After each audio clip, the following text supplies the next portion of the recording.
मैंने तुम्हारे मुंह पे फूल फेंक के मारा था, याद है ना?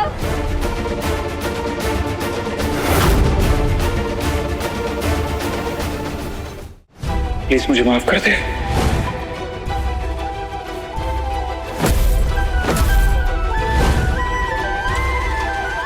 नेहा, मेरी बात और है, तुम इसे छोड़ो। नहीं नहीं नहीं, तुम्हारी बात और कैसे है संजय? जब नशे में मेरे पापा पे हाथ उठाने की सजा मैंने तुम्हें दी, तो नशे में तुम्हारे पापा पे हाथ उठाने की सजा मुझे मिलनी चाहिए ना। मैं सजा भुगत के रहूंगी।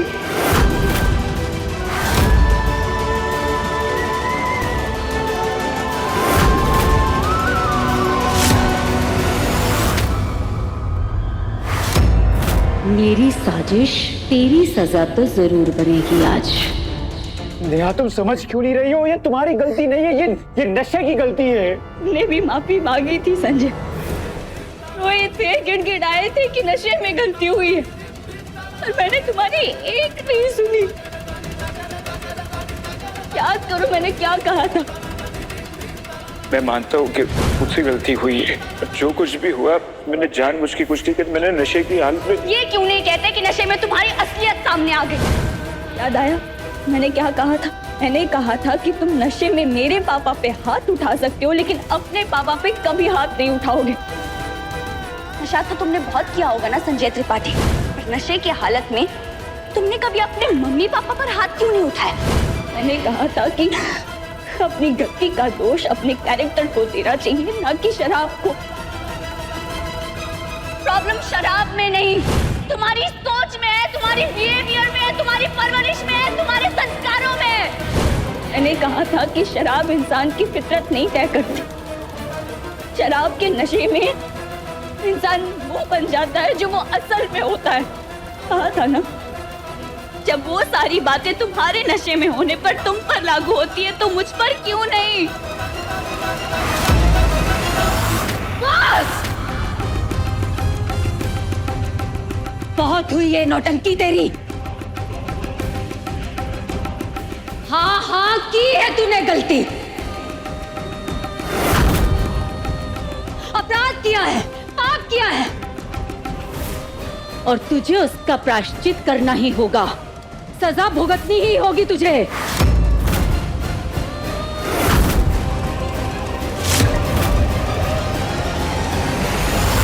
जिस दिन से मैं इस घर में आई हूँ, मैंने हमेशा कोशिश की है कि सबको खुश रखूं, पर ऐसा नहीं हुआ। उल्टा उस दिन से सब दुखी है, अशांत है, नाखुश है।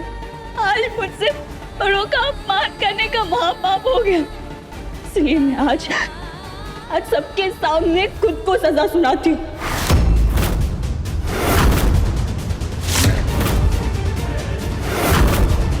मैं आज अभी इसी वक्त से हमेशा हमेशा के लिए इस घर को छोड़ के चली जाऊंगी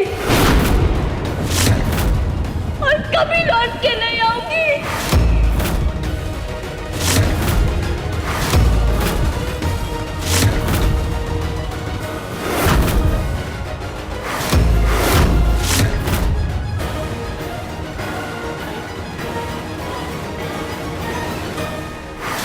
यही तो चाहती थी, तो खुद ये घर छोड़कर चली जाए और हमारे बेटों को हम पर शक भी ना हो। रुक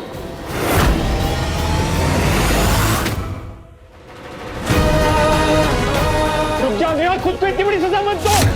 नेहा रुक जाओ, हम सब बैठ के बात करेंगे ना, समझाएंगे मम्मी पापा को, कोई ना कोई हल निकालेंगे इस बात का।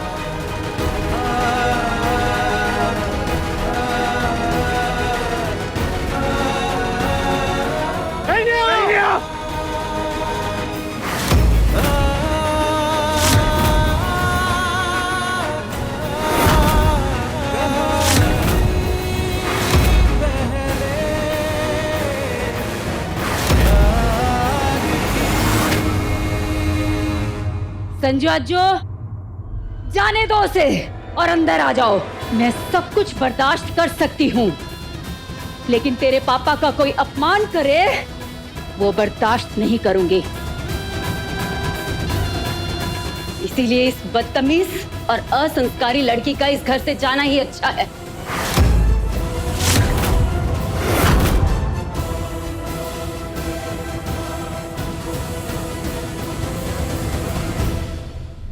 पापा, पापा मेरी तरफ देखिए ना पापा। पापा मैं आपसे बहुत प्यार करता हूँ। अगर कोई आपका अपमान करे तो मैं कसम से उसका मुंह तोड़ के रख दूंगा अपने हाथों से। पर पापा अनजाने में हुई गलती को अपराध मानकर सजा तय कर लेना, ये गलत है पापा। नेहा ऐसे घर छोड़कर नहीं जा सकती पापा। नहीं, मैं उसे नहीं जाने दूंगा ऐसे। मैं नहीं जाने दूंगा।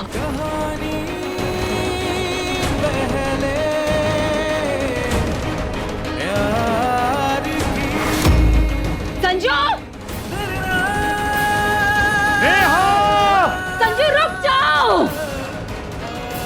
संजू!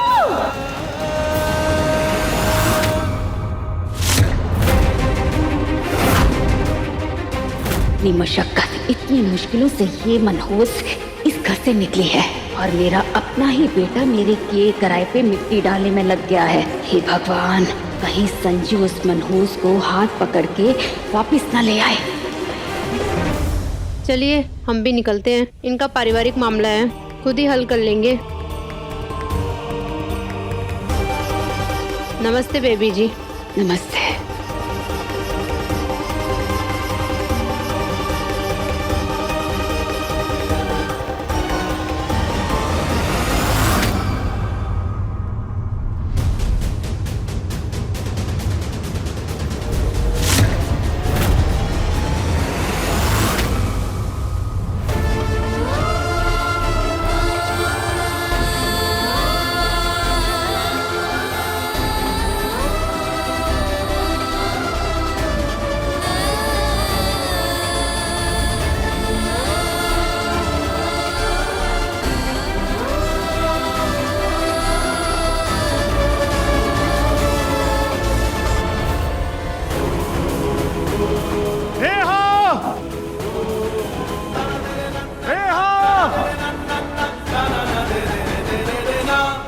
क्या जादू है इस लड़की में? अगर किसी और ने विधायक जी को हाथ में लगाया होता ना, तो यही संजू उसके दोनों हाथ काट के रख देता। लेकिन उसे अपने बाप की नहीं, उस लड़की की पड़ी है। जब से वो लड़की इस घर में आई है, हमारा सुख चैन सब कुछ बर्बाद हो गया है। भाइयों में तो फूट डाल ही रही है, आज बाप की इज्जत भी बेटों के सामने उछाल दी। और बेटे चुपचाप तमाशा देखते रह गए। और वो पागल संजू उस मनहूस के पीछे निकल गया। अजय जा, संजय को लेकर आ, सिर्फ संजय को। मम्मी मैं आपकी ये बात नहीं मान सकता। सॉरी पर मैं कहीं नहीं जाऊंगा। और मम्मी आप खुद कहती हैं ना, आपके दोनों बेटे, आपके दो हाथ। अच्छा हुआ कि संजू घर की इज्जत बचाने के लिए उसके पीछे गया, उसे रोकने गया। अगर नहीं जाता तो मैं खुद जाता। उसे वहां संभालने दीजिए और यहां आप लोगों के साथ मैं हूं।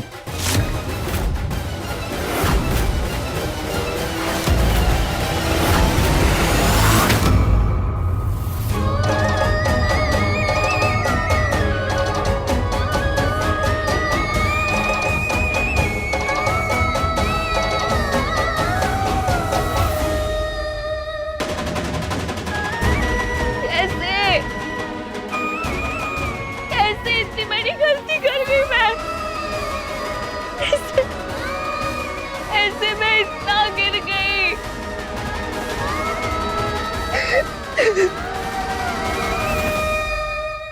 कहानी पहले प्यार की शाम 6:30 बजे दंगल टीवी पर।